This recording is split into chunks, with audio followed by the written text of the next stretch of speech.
காலையிலே ரொம்ப ஃப்ரெஷ்ஷா ஹாப்பியா கேட்க ஆரம்பிச்சிருக்கீங்க புதிய FM ஸ்டேஷன்ல. இனியவை என்று with me Raji and Varun. Okay வணக்கம்.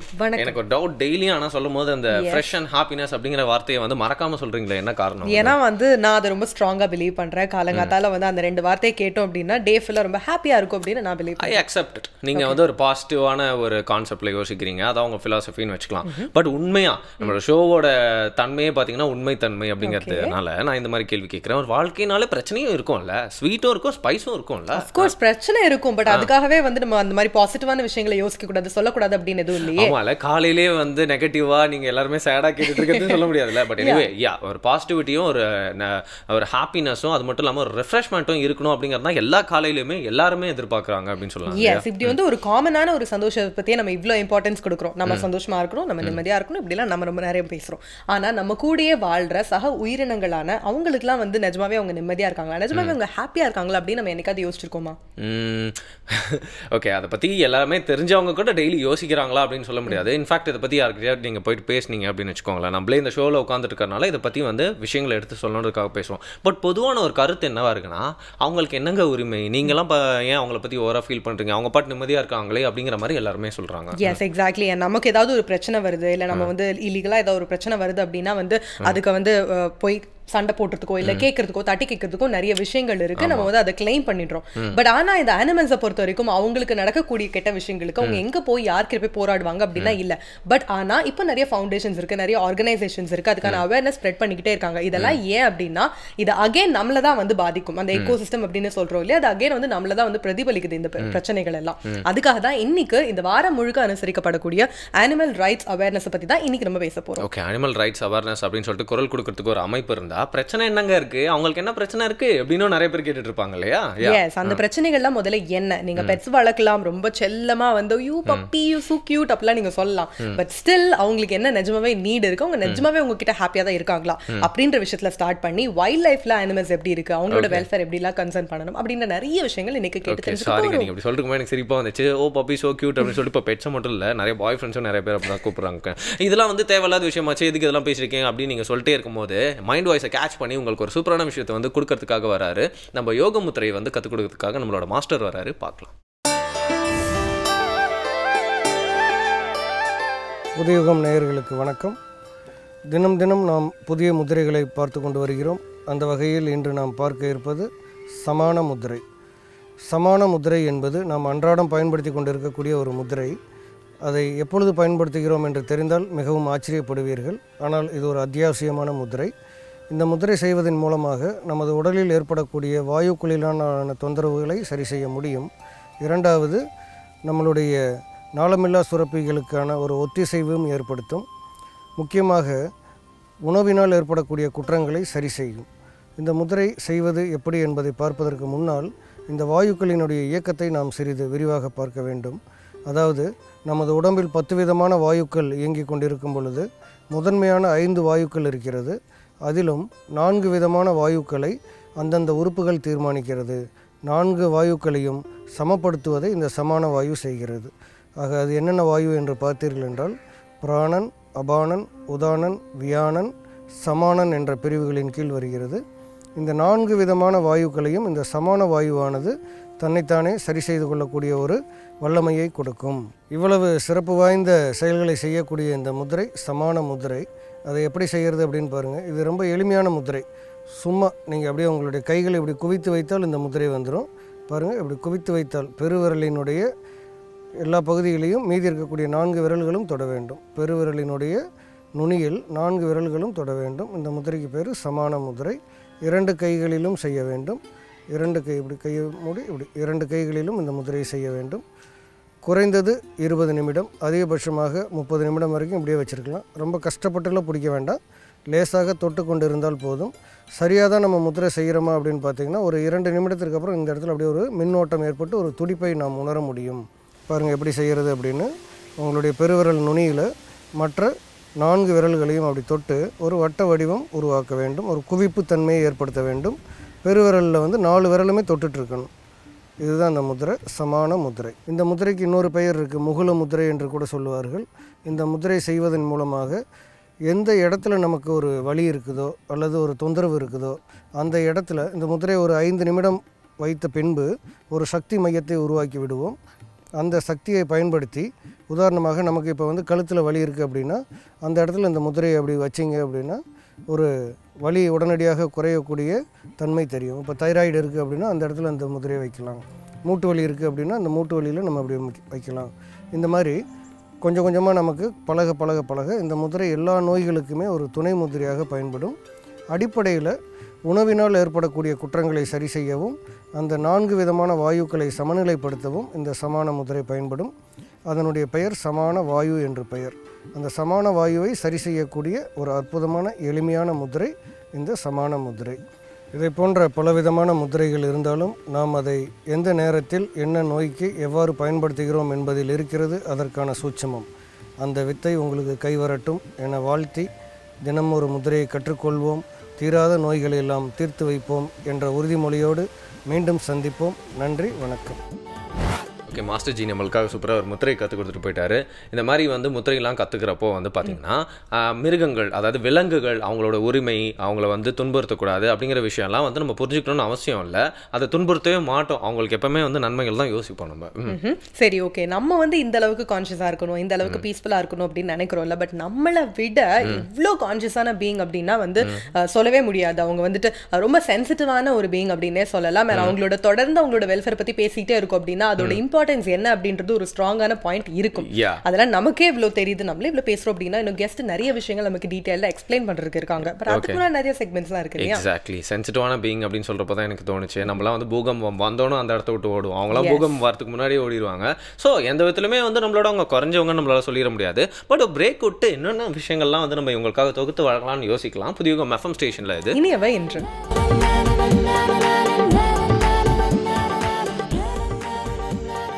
Welcome back. இது உங்கள் புதிகம் எஃப்எம் இனியவை என்று with me Raji and Varun. இப்போ அடுத்து வந்து நலம் அன்புடன் பகுதி வந்தாச்சு. இன்னைக்கு என்ன ப்ராப்ளம்க்கான சொல்யூஷன் எடுத்துட்டு வந்திருக்காங்க? என்ன பிரச்சனை வந்தாச்சு அப்படின்னு கேட்குற மாதிரியே இருக்கு. குழந்தைங்களுக்கு வந்து கரப்பான் அப்படின்னு சொல்லிட்டு ஒரு பிரச்சனை இருக்கும். அது வந்து மோஸ்டா ஸ்கின்ல வரும் அப்படின்னு நினைக்கிறேன். I'm not sure. பட் அந்த குழந்தைங்களுக்கு வர கரப்பான் அப்படிங்கிற பிரச்சனையை வந்து ஒரு தீர்வு மூலியமா சரி செய்யறதுக்காக, சித்த வைத்தியத்து மூலியமா சரி செய்யறதுக்காக வராரு அருண் சார். பார்க்கலாம்.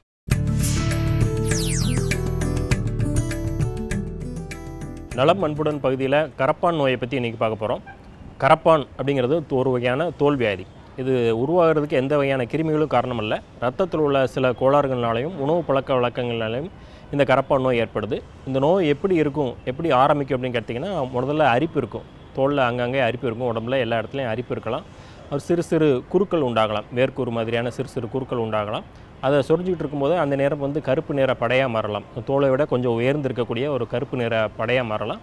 அந்த நீர்ப்பட்ட இடங்களாமே அது பரவிக்கிட்டே போகலாம். ஒரு இடத்துலேருந்து மற்ற ஒரு இடத்துக்கு அந்த நீர்ப்பட்ட இடத்துல எல்லாமே பரவி தோல் முழுக்கவே தவளை தோல் போக கருநிறம் அடைந்து ஓரளவு தடிப்பாக இருக்கக்கூடிய ஒரு நோயை தான் வந்து நம்ம கரப்பான் அப்படின்னு சொல்லுவோம். பொதுவாக சித்தர்கள்னு சொல்லும்போது இந்த மாதிரியான தோல் நோய்கள் ஏற்படக்கூடியவங்கெல்லாம் வந்து சில பொருட்களை அவாய்ட் பண்ணணும் அப்படிங்கிற மாதிரி சொல்கிறாங்க. குறிப்பாக அவங்க சொல்லக்கூடிய காய்கள்னு பார்த்திங்கன்னா வாழைக்காய், மாங்காய், கத்திரிக்காய், பாகற்காய், கிழங்குகள், அப்புறம் அகத்திக்கீரை, கொத்தவரங்காய், இதெல்லாமே அவாய்ட் பண்ணணும் அப்படிங்கிற மாதிரி சொல்லுவாங்க. பழங்களில் பார்க்கும்போது கொய்யாப்பழம் வந்து அவாய்ட் பண்ணணும். அப்புறம் நம்ம மீன்கள், பொதுவாக மீன்கள், கருவாடு, இது எல்லாமே இந்த மாதிரி அலர்ஜி ஏற்படுத்தக்கூடிய ஒரு பொருளாக இருக்கும். அந்த மீன், கருவாடு இதெல்லாமே அவாய்ட் பண்ணணும்னு சொல்லுவாங்க. நோய் உள்ளவர்கள் கோழிக்கறியும் தவிர்க்கிறது நல்லதுங்கிறது மாதிரி சித்தர்கள் வந்து சொல்லுவாங்க. இது இல்லாமல் அரிசி, கோதுமை தவிர மற்ற தானியங்கள் எல்லாமே இந்த மாதிரியான தோல் நோய்கள் இருக்கிறவங்க அவாய்ட் பண்ணணும். ஒருவேளை நோய் வந்துருச்சுன்னா அதற்கு என்ன ட்ரீட்மெண்ட் எடுக்கிறது அப்படின்னு பார்த்தீங்கன்னா, பொதுவாக நம்ம பயன்படுத்துகிற சோப்புலேருந்து முதல்ல வெளியில் வரணும்.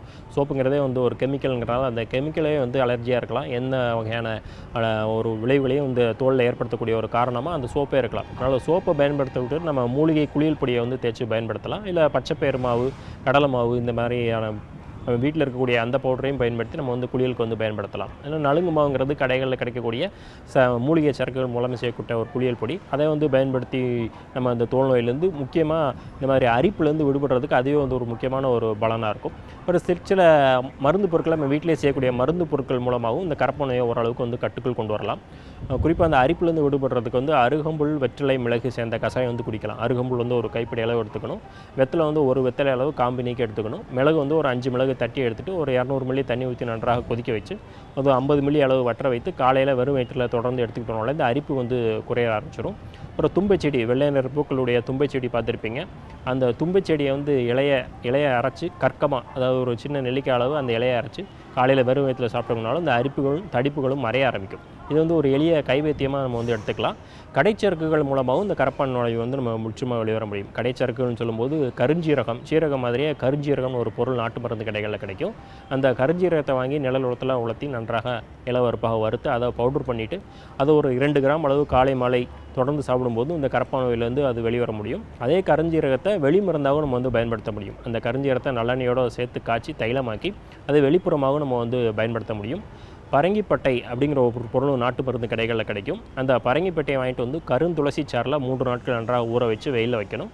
அந்த ஊற வச்ச அந்த பரங்கிப்பட்டையை எடுத்து நன்றாக பவுடர் பண்ணிவிட்டு காலை மாலை 2 கிராம் அளவு பரங்கிப்பட்டையை சாப்பிட்டு வரும்போதும் இந்த அரிப்பு தடிப்பு அந்த கருநிற படைகள்லேருந்து முற்றிலுமாக வந்து வெளிவர முடியும். பொதுவாக சொரியறதுலேருந்து நம்ம வந்து வெளியில் வந்துட்டோம்னாலே இந்த நோய் படிப்படியாக வந்து குறைய ஆரம்பிச்சிடும். அப்புறம் வெளிப்புறமாக பயன்படுத்தக்கூடிய அந்த நலுங்கு மாவு, உட்புறமாக சாப்பிடக்கூடிய கருஞ்சீரக சூரணம், பரங்கிப்பட்டை சூரணம் இதெல்லாம் தொடர்ந்து நம்ம எடுக்கும்போது ஒரு 90 நாட்களுக்குள்ளாகவே இந்த கரப்பான் நோயிலிருந்து முற்றிலுமாக நம்ம வெளிவர முடியும். சிறப்பு. அதாவது இந்த கரப்பான் அப்படிங்கிற பிரச்சனைக்கு உண்டான தீர்வு வந்து சித்த வைத்தியத்து மூலயமா பார்த்தாச்சு. ஆனால் அன்னைக்கு சொல்கிறது தான் இன்றைக்கும், இன்றைக்கி சொல்கிறது தான் என்றைக்கும் அப்படிங்கிற மாதிரி நேற்றையும் வெள்ளரி இருந்துச்சு, இன்றைக்கும் வெள்ளரி இருக்குது, நாளைக்கு என்றைக்குமே வெள்ளரி இருக்கும் அப்படின்னு சொல்கிற மாதிரி நம்ம புதுச்சேரி சரவணனா இருந்தாலும் வெள்ளரிக்காயும் வந்துடுது. ஆமாம், இன்னைக்கு வந்து ஒரு ஜூஸ் தான் வந்து நம்ம குடிக்க போகிறோம். என்ன அப்படின்னா வந்து வெள்ளரி ஆரஞ்ச் ஜூஸ். அவங்க 2 பேரும் ஒன்றா சேர்ந்து வாழ்றதுக்கு ஒத்துப்பாங்களா? ஒத்து தான் ஆகணும். பிகாஸ் நம்ம வந்து நிறைய விஷயங்கள் வந்து நல்லது அப்படின்றது தெரியுது. பட் ஆனால் வந்து ஒரே ஃபார்மேட்டில் ஒரே மாதிரியான விஷயமா சாப்பிட்டுட்டே இருந்தோம் அப்படின்னா போர் அடிக்குது இல்லை. இந்த மாதிரி டிஃப்ரெண்டான காம்பினேஷன்ஸ்ல வந்து சாப்பிட்டு பார்த்தோம் அப்படின்னா மேபி ரொம்ப டெலிஷியஸா இருக்கலாம். அட் த சேம் டைம் நல்லதும் நமக்கு சேரும். வேற யாராவது ட்ரை பண்ணா இது ஒரு எக்ஸ்பெரிமெண்ட் அப்படின்னு பயப்படலாம். பட் புதுச்சேரி சரவணன் அவர்களே கொடுக்கறனால டேஸ்ட் பண்ணலாம், பார்க்கலாம். அனைவருக்கும் வணக்கம். இன்றைய பசுமை உணவுகள் பகுதிக்கு உங்களை வரவேற்பதில் மகிழ்ச்சி அடைகிறேன். இன்றைக்கி நம்ம செய்ய போகிற உணவு வெள்ளரிப்பழ ஆரஞ்சு ஜூஸ். எப்படி செய்யலான்றதுக்கு முன்னாடி என்ன தேவைன்னு பார்க்கலாம். வெள்ளரிப்பழம் தோல் உரித்தது, ஆரஞ்சு ஜூஸு, நாட்டு சர்க்கரை. முதல்ல என்ன பண்ணணும், நாட்டு சர்க்கரையும் ஆரஞ்சு ஜூஸும் ஜூஸ் பண்ணிக்கணும். அதுக்கப்புறம் வெள்ளரிப்பழ துண்டுகளை அதில் போடணும். முதல்ல நாட்டு சர்க்கரை தேவையான அளவு போட்டுக்கணும்.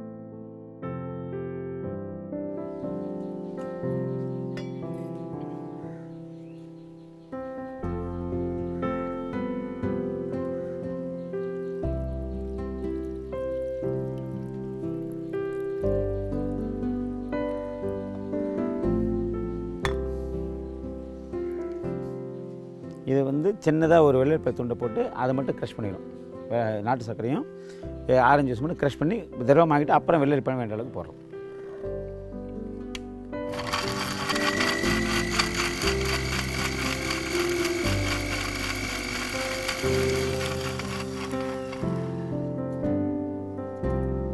இப்போ நம்ம எல்லா வெள்ளரிப்பழத்தையும் போடுறோம்.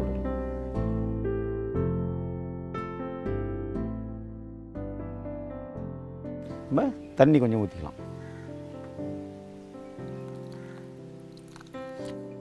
ஆரஞ்சு சுவை வந்து ரொம்ப ஸ்ட்ராங்காக சாப்பிடும்போது நேரடியான ஆரஞ்சு சாறு சாப்பிட்றது வேறு. இப்போ இது கூட சேர்த்து சாப்பிடும்போது ஸ்ட்ராங்கான ஆரஞ்சு சாறு சேர்க்கும்போது வெள்ளரிப்பழம் சுவை வந்து விரும்பத்தக்காத சுவை மாறிடும். அதனால் கொஞ்சம் தண்ணி ஊற்றினோமா டைல்யூட்டடாக மைல்டு ஆரஞ்சு டேஸ்ட் வரும். அது மட்டும் இல்லாமல் இந்த நாட்டு சர்க்கரை இந்த இதுவும் கலக்கும்போது ரொம்ப மைல்டான ப்ளசண்ட்டான வெள்ளரி ஜூஸ் கிடைக்கும்.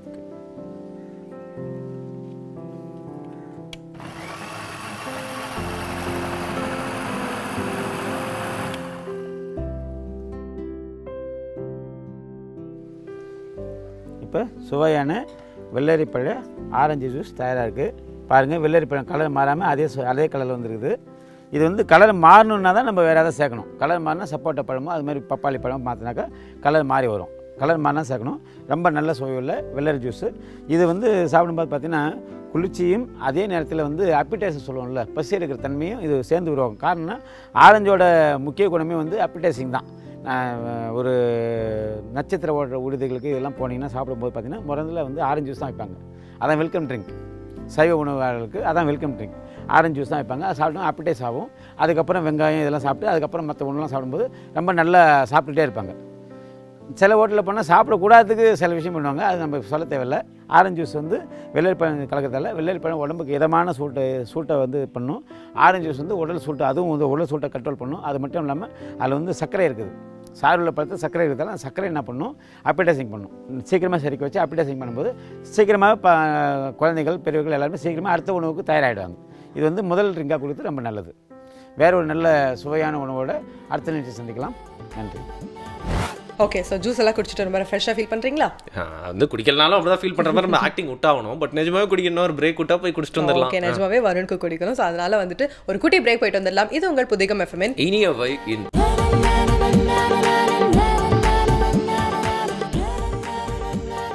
Welcome back. இனியவே நிகழ்ச்சியை தொடர்ந்து ஒரு பிரேக் அப்புறமா என்ஜாய் பண்ணிருக்கீங்க வருண் அண்ட் ராஜி கூட. இன்னைக்கு வந்து பார்த்தீங்கன்னா ஒரு பகுதியிலும் வழக்கம் போல நிறைய விஷயங்கள்லாம் தொகுத்து வழங்கிட்டு இருக்கோம். அதுக்காக கான்ட்ரிபியூட் பண்ணுறதுக்கு நிறைய பீப்புளாக வந்துட்டு போனாங்க. இப்போ ஒரு கிரஸ்ட்லேயே வந்து பார்த்தீங்கன்னா வந்து ஒரு ஜுவல் எடுத்து வச்சு இன்னும் அழகு பார்க்குற மாதிரி நம்ம ஷோக்கு வந்து இன்னும் அழகு சேர்க்க வந்திருக்காரு இன்ஃபர்மேஷன்ஸ்லாம் கொடுக்கறதுக்காக இறையன் பாய். எஸ், இன்னைக்கு என்ன டாபிக் எடுத்துட்டு வந்திருக்காங்க அப்படின்னா வந்து பொதுவாக அறிவாளிகள் இருப்பாங்களா, ரொம்ப நாலேஜ்ஃபுல்லாக ரொம்ப எக்ஸ்பீரியன்ஸ்டாக இருக்கிற பர்சன்ஸ்லாம் வந்து அவங்களை ப்ரூவ் பண்ணிக்கணும் அப்படின்ற அவசியமே இருக்காது. ஸோ அவங்க வந்து நான் பெரிய அறிவாளிப்பா, நான் பெரிய இது எனக்கு இவ்வளோ எக்ஸ்பீரியன்ஸ் அப்படின்ற மாதிரிலாம் சொல்லிக்கவே மாட்டாங்க. ஸோ அதை பற்றி தான் சொல்றாங்க. அறிவாளிகள் தங்களை அறிவாளிகள் அப்படின்னு ப்ரூவ் பண்ணிக்கிறதுக்கான அவசியம். பியூட்டிஃபுல். இது வந்து எல்லாருக்குள்ளேயும் நல்ல விஷயம் இருக்கும். பட் அப்பப்போ நிறைய பேருக்குள்ள அந்த ஒரு தப்பான விஷயம் வந்துடும்ல. ஸோ எல்லாருமே இறையன் பாய் சார் சொல்றதை கேட்டு திருந்தலாம், புரிஞ்சுக்கலாம். கிஸ்டி பிர் அப்படிங்கிற ஒரு சுஃபி மாஸ்டர், அவர் மிகப்பெரிய ஞானி. பொதுவாக வந்து நாம் யாரையாவது ஞானி அப்படின்னு சொன்னால் அது ஈஸியாக ஒத்துக்க மாட்டோம். நம்ம கிளாஸில் நம்மளை விட ஒருத்தர் அறிவாளின்னு சொன்ன உடனே நம்ம என்ன பண்ணுவோம், அவன் என்ன பெரிய அறிவாளியா, அவனை விட எனக்கு அது நல்லா தெரியும், அவன் எல்லாம் சும்மா மனப்பாடம் பண்ணி சொல்கிறவன் தானே, அவனுக்கு கணக்கு வருமா, சரி அவனுக்கு கணக்கும் வருதுன்னா இது என்ன பெரிய விஷயம், அவங்க அப்பா பெரிய ஆஃபீஸர், நான் சாதாரண சூழ்நிலையிலேருந்து வந்தவன், இப்படி ஏதாவது ஒன்று சொல்லுவோம் நம்ம. ஏன்னா அவ்வளவு ஈஸியாக நம்மளை விட ஒருத்தர் அறிவாளின்னு நம்ம ஏற்றுக்க மாட்டோம். பணக்காரங்கன்னு ஏற்றுக்குவோம். இன்னும் சொல்ல போனால் நம்மளை விட கம்மியாக இருக்கிறவங்கள கூட பணக்காரங்கன்னு சொல்லிடுவோம். ஆனால் நம்மளை விட மிகப்பெரிய அறிவாளியை கூட அறிவாளின்னு ஏற்றுக்கிறது நம்ம கஷ்டமாக இருக்கும். ஏன்னா நம்ம மனப்பான்மை அப்படி. அது மாதிரி இந்த சுஃபி மாஸ்டரை பார்த்துட்டு ஒரு ஆளுக்கு பொறாமை, இவரை எப்படியாவது நம்ம மட்டம் தட்டணும் அப்படின்னு சொல்லிட்டு வரான், அவரை தேடி வரான். அப்போ வந்தவர் கேட்டார், உங்கள்கிட்ட நான் பேசணுன்னு வந்திருக்கேன். ஒன்றும் இல்லை, நான் ஒரு கனவு கண்டேன், நான் அதுக்கு என்ன அர்த்தம்னு தெரியல, நீங்கள் சொல்கிறீங்களா அப்படின்னு. என்ன கனவு? ஒன்றும் இல்லை, ஒரு அழுக்கு தண்ணி இருக்கக்கூடிய ஒரு பக்கெட்டில் என் கையை நான் நினச்சிருக்கேன். ஆனால் உங்கள் கையோ வந்து ஒரு குவளை நிறையா தேன் இருக்கு, அதில் உங்கள் கையை நீங்கள் உள்ளே விட்டுருக்கீங்க அப்படி. இதிலேருந்து என்ன தெரியுது, உங்கள் மனசு வந்து ரொம்ப வந்து அருவருப்பான விஷயங்களே சிந்திச்சுக்கிட்டு இருக்கு, என் மனசு மேன்மையான விஷயங்களே சிந்திச்சுட்டு இருக்கு அப்படிங்கிறது தான் இந்த கனவுல இருந்து தெரியுது அப்படின்னாரு வந்தவர். நான் கனவு இன்னும் முடிக்கல அப்படின்னாரு. அப்போ இல்லை, என்னுடைய கை அழுக்கு பக்கெட்டில் கையை விட்டுக்கிட்டு இருக்கு, என் கை இருக்குது, உங்கள் கை தேன் ஜாருக்குள்ளே கையை விட்டுக்கிட்டு இருக்கு, ஆனால் நான் வந்து உங்கள் கையை நக்கிக்கிட்டு இருக்கேன், ஆனால் நீங்கள் என் கையை நக்கிக்கிட்டு இருக்கீங்க அப்படின்னு முடித்தார். வந்தவருக்கு அப்படியே என்ன பேசுறதுன்னே தெரியல. அப்போ தான் அவர் சொன்னார், உயர்ந்த இடத்தில் இருந்து கொண்டு அற்பமான விஷயங்களை சிந்திக்கிறவர்களும் அடுத்தவர்களை அவமானப்படுத்துகிறவர்களும் ஒரே ரகத்தை சார்ந்தவர்கள் அப்படின்னு சொல்லி முடித்தார். நீங்கள் நிறைய பார்க்கலாம், மிக உயர்ந்த இடத்துல இருக்கிறதுனாலேயே சில பேர் உயர்ந்தவர்களாக இருப்பதில்லை. மிக சாதாரணமான இடத்துல இருந்துட்டு உயர்ந்த சிந்தனைகளோடு இருப்பவர்களை நாம் பார்க்கலாம். இந்த சுஃபி கதை ஒன்று தான் சொல்லுது, என்னென்னா நம்ம எங்கே இருக்கிறோங்கிறத விட நம்ம என்ன செய்கிறோங்கிறது தான் முக்கியம். நம்ம ஒரு சாதாரண இடத்துல கூட இருக்கலாம், ஆனால் மிக மேன்மையான விஷயத்தை செஞ்சோம்னா நம்ம மேன்மையான மனிதராக ஆகிவிடும். சில நேரங்களில் நமக்கு உடல் வந்து சில பலவீனங்களை கொடுக்கலாம். A brief history of time அப்படின்னு ஸ்டீஃபன் ஹாக்கிங்கினுடைய வாழ்க்கையை ஒரு திரைப்படமாக ஆக்கியிருப்பாங்க. அந்த திரைப்படத்தில் அவர் கடைசியில் சொல்லுவார், இன்னமும் வாழ்க்கை நம்பிக்கைக்குரியதாக இருக்கிறது அப்படிம்பார். அதாவது அவரால் பேச முடியல, பேசுனா கேட்காது, ஸ்பீச் சிந்தசைசர் வச்சு தான் அவர் வந்து பேசுகிறாரு, அது வந்து எழுதப்படுது. அவர் வந்து மோட்டார் நியூரான் டிசீஸில் அப்படியே உடம்பெல்லாம் வந்து அப்படியே செயலில்லாமல் ஆகிட்டே வருது. ஆனால் அந்த டைமில் அவர் பிளாக் ஹோல்ஸை பற்றி எக்ஸ்பிளைன் பண்ணுறாரு, பல்வேறு இடங்களுக்கு போய் லெக்சர் கொடுக்குறாரு. ஒருத்தர் கேட்குறாரு, வாழ்க்கையிலேருந்து நீங்கள் என்ன கற்றுக்கிட்டீங்க? சொல்கிறார், லைஃப் ஸ்டில் ஆஸ் ஹோப். இன்னமும் வாழ்க்கையில் நம்பிக்கை இருக்குது. ஆக வாழ்க்கை நம்பிக்கைக்குரியது அப்படின்னு நினைக்கிறவங்க மனிதர்களிடம் நம்பிக்கையை தேடுவார்கள். எல்லா மனிதனும் நம்பிக்கைக்குரியவர்களாக இருந்தால்தான் வாழ்க்கை நம்பிக்கைக்குரியதாக இருக்கும். நீங்கள் யாரையெல்லாம் எதிர்கொள்ளுகிறீர்களோ அவர்கள் எல்லோருமே நம்பிக்கைக்குரியவர்களாக இருந்தால்தான் உங்கள் வாழ்க்கை நம்பிக்கைக்குரியதாக இருக்கும். நீங்கள் பார்க்கிற மனிதர்களிடமெல்லாம் நம்பிக்கைக்குரிய அம்சங்களை தேடினால் உங்கள் வாழ்க்கை ஆக்கப்பூர்வமானதாக இருக்கும். அவர்களிடம் இருக்கிற அவநம்பிக்கைகளை தேடினால் உங்கள் வாழ்க்கை நிர்மூலமாகிவிடும், நிராசையாகிவிடும். உங்கள் வாழ்க்கை ஏமாற்றங்களின் தொகுப்பாக மாறிவிடும். எனவே பார்க்கிற மனிதர்களிடம் இருக்கிற நம்பிக்கைக்குரிய அம்சங்களை மாத்திரம் அன்னம் பாலை நுகர்வதைப் போல நுகர்வோம். அதன் மூலம் வாழ்க்கை மகிழ்ச்சிகரமானதாக இருக்கும். நன்றி, வணக்கம். ஓகே, நம்மளே வந்து நிறைய நேரத்தில் வந்து நமக்கு நிறைய விஷயங்கள் தெரியும் அப்படின்ற மாதிரி நினச்சிப்போம். அதுக்கு ஒரு எக்ஸாம்பிள் தான் இன்னைக்கான டே அப்படின்னே சொல்லலாம். அனிமல்ஸ் பற்றி எனக்கு நிறைய தெரியும், நான் வந்து பெட்ஸ்லாம் வச்சிருக்கேன், இல்லை வைல்ட் லைஃப் அனிமல்ஸ் பற்றி நான் நிறைய படிச்சிருக்கேன் அப்படின்ற பேரில் நம்ம நிறைய விஷயங்கள் தப்பாக கூட நிறைய பண்ணுறதுக்கான வாய்ப்புகள் இருக்குது. அதுக்கு இதுவும் ஒரு எக்ஸாம்பிள் அப்படின்னு கூட சொல்லலாம் இல்லையா? அது மட்டும் இல்லாமல் எப்போவுமே நல்ல நாலேஜ் இருக்கவங்க நாலேஜை தேடி போகிறது வந்து அவங்களுக்கு நாலேஜ் மேலே இருக்க லவ்வுக்காக தான். மற்றவங்க கிட்ட வந்து என்கிட்ட நாலேஜ் இருக்குப்பா அப்படின்னு ஷோ ஆஃப் பண்ணுறதுக்காக இல்லை அப்படின்னு தெரிஞ்சுக்கிட்டோம். அதனால தான் நான் வந்து ஃபஸ்ட்டு வந்து பார்த்து திருந்தலாம் அப்படின்லாம் சொல்லி ஃபீல் பண்ணேன். இப்போ வந்து இன்னும் திருந்த போகிறோம். அனிமல்ஸோட விஷயத்தில் நீங்கள் சொன்ன மாதிரி அனிமல் ரைட்ஸ் பற்றி நிறைய விஷயங்கள் தெரிஞ்சுக்க போகிறோம். அந்த அவேர்னஸ் கொடுக்கறதுக்காக நம்ம கூட ஒரு கெஸ்ட் வெயிட் பண்ணிருக்காரு. இந்த வீக் ஃபுல்லாக வந்து அதை அனுசரிக்கிறதுனால இந்த நாளில் அதை பற்றி தெரிஞ்சுக்கலாம் அப்படின்னு இருக்கோம். ஸோ அனிமல் ரைட்ஸ் அவேர்னஸ் வீக்கில் பற்றி தெரிஞ்சுக்க முன்னாடி வழக்கம் போல் ஒரு பிரேக் விட்டு அதுக்கப்புறம் தொடரலாம். புதிய FM ஸ்டேஷனில் கேட்டுட்டு இருக்கீங்க இனியவை என்று.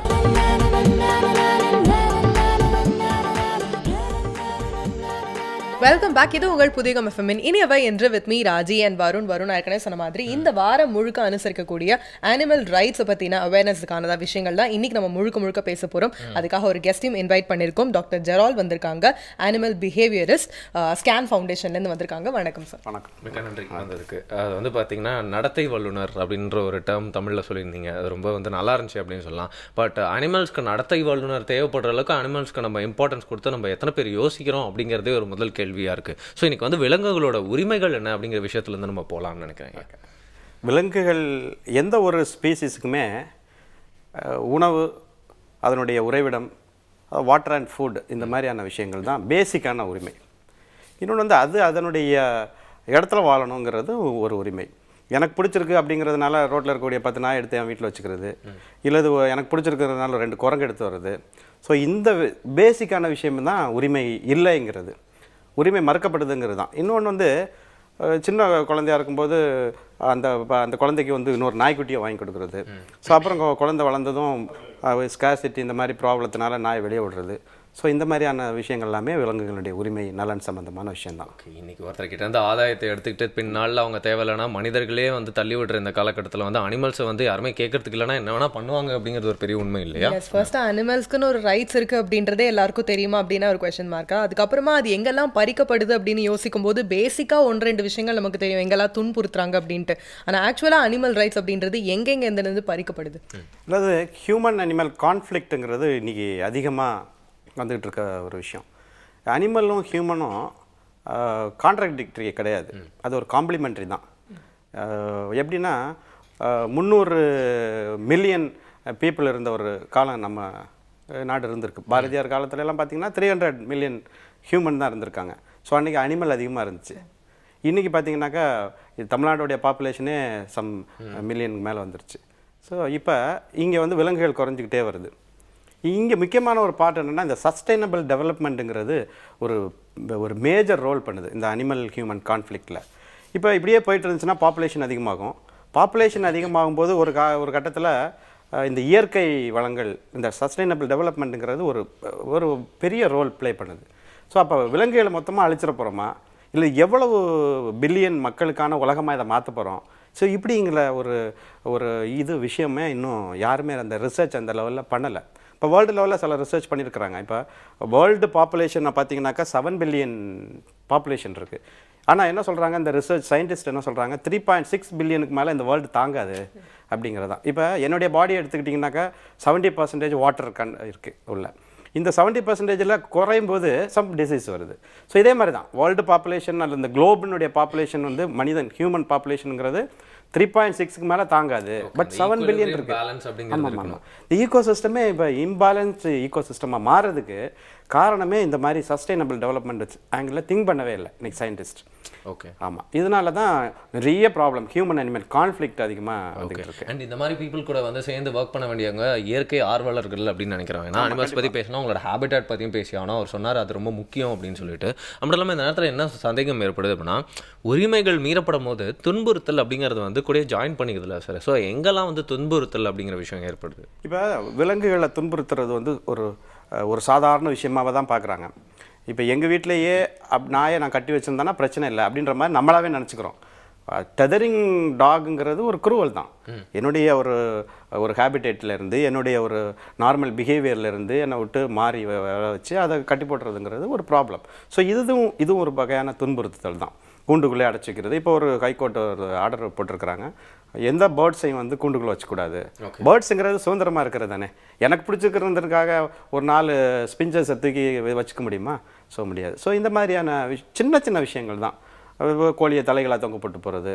ஸோ இந்த மாதிரியான விஷயங்களே ஒரு துன்புறுத்தலினுடைய ஒரு அடையாளம் தான். ஓகே. ஏதோ ஒரு கொரிலாக்கு வந்து மனிதர்கள் கூட இருந்தால் ரொம்ப நல்லாயிருக்கும் அப்படிங்கிறதுக்காக கொரிலா இருக்க செல்ல மனிதர்களுக்கு இருந்தால் என்டர்டெயின்மெண்ட்டாக உள்ளே போட்டுட்டா அது எந்த அளவுக்கு வந்து ஸ்டூப்பிடான ஒரு விஷயமோ அது மாதிரி தான் இதையும் பார்க்க வேண்டியிருக்கு இல்லையா? நீங்கள் கொரிலா அப்படின்னு சொல்லும்போது எனக்கு டக்குன்னு இன்னொரு விஷயம் தோணுது. இந்த நிறைய அனிமல்ஸை வந்து நம்ம ஹீரோவாஸாக போர்ட்ரே பண்ணுறது அப்படின்றது குறிப்பாக இந்த என்டர்டைன்மெண்ட் இண்டஸ்ட்ரியில் நிறையவே வந்து வளர்ந்துட்டு இருக்கு அப்படின்னு தான் சொல்லணும். அது வந்து நமக்கு பார்க்கறதுக்கு வெளியிலேருந்து பார்க்கறதுக்கு வந்து அது ஒரு ஹீரோவாக இல்லை போர்ட்ரே பண்ணுற மாதிரி தான் இருக்குது. ஆனால் உள்ளுக்குள்ளே அவங்களை எது ட்ரெயின் பண்ணுற அந்த ப்ராசஸில் வந்து எவ்வளோ பிரச்சனைகள் போயிட்டுருக்கு, என்னென்ன விஷயங்கள் போயிட்டுருக்கு அப்படின்றது நிறைய பேருக்கு தெரியறதே இல்லை. ஸோ எஸ்பெஷலி இந்த என்டர்டைன்மெண்ட் இண்டஸ்ட்ரியில் விலங்குகளை வந்து பயன்படுத்துகிற அந்த ப்ராசஸ் பற்றி சொல்லுங்கள். அது எந்த அளவுக்கு இருக்குது அப்படின்னு சொல்லுங்கள். இந்த என்டர்டைன்மெண்ட் இண்டஸ்ட்ரின்னா நம்ம முக்கியமாக சொல்லும்போது இந்த சர்க்கஸ் வந்து ஒன்று. இப்போ வந்து இந்த ஜூவுக்கு போகிறதே ஒரு என்டர்டைன்மெண்ட் அப்படிங்கிற மாதிரி மாறிடுது. இந்த ஜூவில் இருக்கக்கூடிய அனிமல் பார்த்திங்கன்னா அது ஒரு ஜூகாசிஸ்ன்னு சொல்லிட்டு ஒரு டிசீஸ், அதாவது ஒரு சைக்கலாஜிக்கலாக இப்போ திருவண்ணாமலையில் பார்த்திங்கன்னா ஒரு யானை தனியாக வாழ்ந்துட்டு இருக்கு. ஸோ இது ஒரு இந்த ஆங்கிளில் திங்க் பண்ணுறதே கிடையாது. ஒரு மனிதன் மட்டும் தனியாக ஒரு நாட்டில் ஒரு உலகத்தில் வாழ முடியுமா என்ன? ஸோ ஒரு சைக்கலாஜிக்கலான ஒரு எஃபெக்ட் வரும். இப்போ எவ்வளவு ஃபிசியாலஜி மனிதனுக்கு என்னென்ன டைப் ஆஃப் ஃபிசியாலஜி இருக்குது அதே மாதிரி ஏறக்குறைய அனிமலுக்கும் இருக்குது. தனியாக வாழக்கூடிய ஒரு யானை, தனியாக கூண்டுக்குள்ளே அடைச்சி வச்சுருக்கக்கூடிய ஒரு சிங்கம், ஒரு சிறுத்தை, இதுக்கு எல்லாமே இந்த டிசீஸ் இருக்கும்.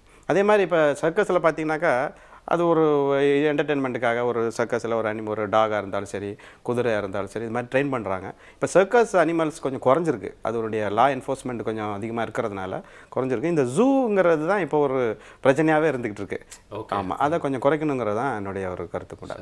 அந்த டாய் ஸ்டோரி அப்படிங்கிற ஒரு படம் இருக்கும். அதில் வந்து குழந்தைங்களாம் ஓவராக பொம்மையை வந்து அந்த கட்டி பிடிச்சிட்டு பேப்பர் பண்ணாலும் குழந்தைங்கிட்ட வந்து அந்த பொம்மைங்களாம் தப்பிச்சு ஓடுற மாதிரி அந்த படத்தை வந்து நம்ம பார்ப்போம். அதே மாதிரி யாரையுமே வந்து நம்ம மூச்சு முட்டுற அளவுக்கு கட்டி பிடிச்சி பாராட்டுறது இல்லை அப்படின்னு சொல்லலாம் இல்லையா? அதே மாதிரி தான் நம்மளோட விலங்குகளையும் நிறைய பேர் பண்ணிட்டு இருக்காங்க கூட சொல்லலாம் இல்லையா? இப்போ அடுத்து கண்டிப்பாக இந்த பெட்ஸை பற்றி பேசியே ஆகணும். இப்போ பெட்ஸ் அப்படிங்கும்போது அவங்க பேம்பர் பண்ணுறோம், அவங்களுக்கு கரெக்டான டைமுக்கு ஃபுட் கொடுக்குறோம், அவங்களால ஷெல்டர் கொடுக்குறோம், பட் அதெல்லாம் நினைக்கிறோம். பட் எனிவே அவங்களோட ஹேபிட்டட்லேருந்து அவங்கள கூட்டிகிட்டு வந்து நம்ம கூட வாழ வைக்கிறோம். அவங்களுக்கு இஷ்டம் இருக்கா இல்லையா அப்படின்றது ரெண்டாவது பட்சம், அது நமக்கு தெரியறதே இல்லை. ஆனால் நமக்கு பொறுத்த வரைக்கும் நல்ல சாப்பாடு போடுறோம், இல்லை நம்ம ஹெல்த்தியாக பார்த்துக்கிறோம் அப்படின்றது தான். அதுவும் ஒரு வகையில் துன்புறுத்தல் தானே. ஸோ இந்த பெட்ஸை பாதுகாக்கிறதும் துன்புறுத்துறதும் எந்த அளவுக்கு இருக்குது அப்படின்னு. பெட்டை வந்து துன்புறுத்துறதுங்கிறது பரவலாக நடந்துகிட்டு இருக்கு. அது அவங்களுக்கு தெரியறதில்ல. ஓகே, அது அன்பு அப்படிங்கிற. ஆமாம்மா, அது வந்து அந்த ஓவரான அஃபெக்ஷன் கூட ஒரு வகையான டிஸ்டர்பன்ஸ் தான் இல்லையா?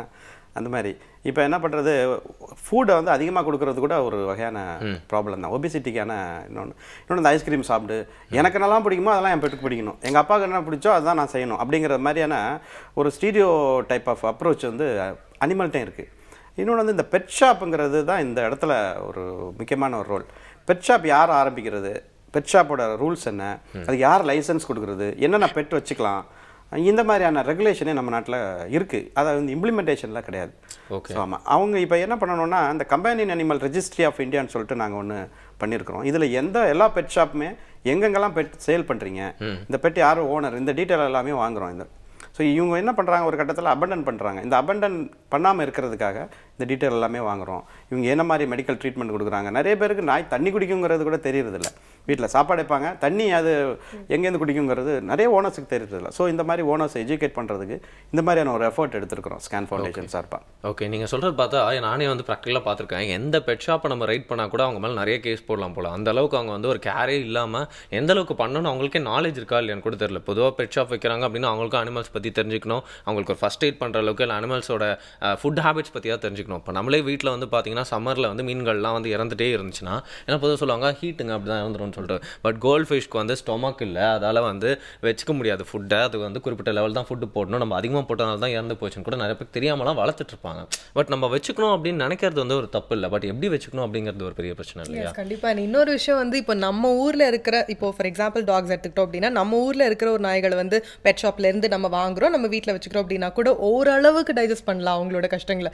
இல்லை வெளிநாடுகள்லேருந்து இப்போ நிறைய இம்போர்ட் பண்ணுறாங்கல்ல, அப்போ அங்கே இருக்கிற கிளைமேட்டிக் சிச்சுவேஷன்ஸ்க்கு ஏற்ற மாதிரி தான் அவங்களோட உடம்பு எல்லாமே வந்து இருக்கும். அங்கேருந்து இம்போர்ட் பண்ணி நம்ம இங்கே வாழும்போது நம்ம சென்னையாக இருக்கட்டும் எவ்வளோ ஹாட் ஆனது அது எவ்வளோ பேர் பண்ணிக்க முடியும். ஸோ கம்ப்ளீட்டாக அதை பற்றின எந்த ஒரு விஷயங்களும் யோசிக்கிறதே இல்லை அப்படின்னு தான் தெரியுது இல்லையா? பெங்களூர்லேருந்து சென்னைக்கு வந்தாலே நம்மளுக்கு எவ்வளோ டிஃப்ரென்ஸ் இருக்குது. மட்டும் இல்லாமல் இந்த மாதிரி இருக்கப்போ வந்து நம்மளுக்குலாம் குரல் கொடுக்கறதுக்கு ரைட்ஸ் அப்படிங்கிற பேரில் வந்து நிறைய அமைப்புகள்லாம் இருக்குது. பட் அனிமல்ஸ்க்கு அந்த மாதிரி இல்லவே இல்லையே. ஸோ அதை எப்படி ஐடென்டிஃபை பண்ணுறீங்க, எப்படி வந்து நீங்கள் குரல் கொடுக்குறீங்க? அனிமல் வெல்ஃபேர் ஆர்கனைசேஷன்ஸ் நிறைய இருக்கிறாங்க.